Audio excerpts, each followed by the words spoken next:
बिस्मिल्लाहिर्रहमानिर्रहीम। अस्सलाम वालेकुम व्यूअर्स, कैसे हैं आप लोग? खुदा आपको रखे खुश आबाद हर बला से महफूज। मेरे चैनल को करते रहिए सब्सक्राइब, लाइक, मेरी वीडियो को शेयर, ताकि इस तरह की बहुत सारी उर्दू स्टोरीज और बहुत से वज़ाइफ आप तक पहुंचते रहें।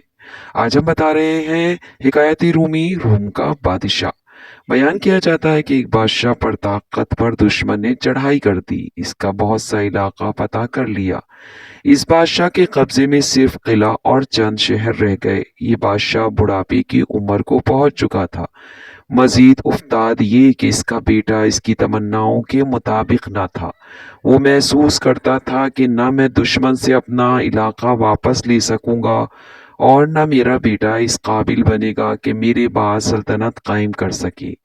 एक दिन बादशाह एक बुजुर्ग को अपने हालात सुनाते हुए आपदीदा हो गया। बुजुर्ग ने उसे समझाया कि ये सख्त नादानी की बात है कि तू एक फानी चीज के लिए दिलगीर हो रहा है। तेरी उम्र का आफ्ताब ढल चुका है, तुझे तो अब अपनी फिक्र करनी चाहिए। रह गया तेरा फर्जंद, तो वो अपने हालात को संवारेगा।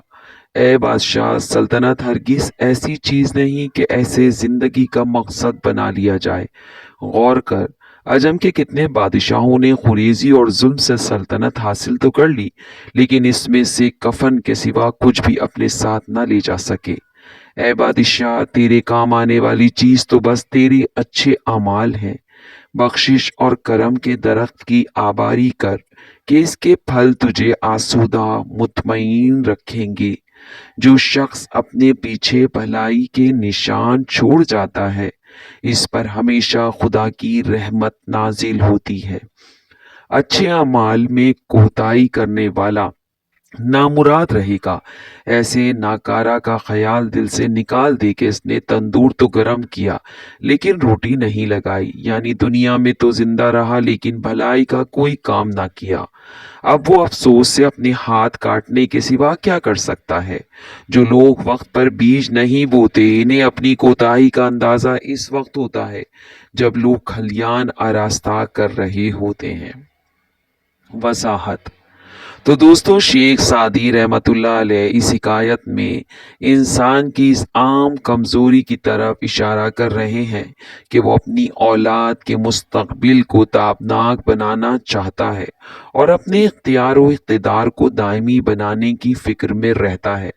उन्होंने गुज़िश्ता बादशाहों का जिक्र करके जिंदगी की खुली किताब से रोशन शहादत पेश की कि इंसान के काम आने वाली चीज इसके अच्छे अमाल के सिवा कुछ नहीं। दुनियावी साजो सामान तो बहरहाल छोड़ना पड़ता है।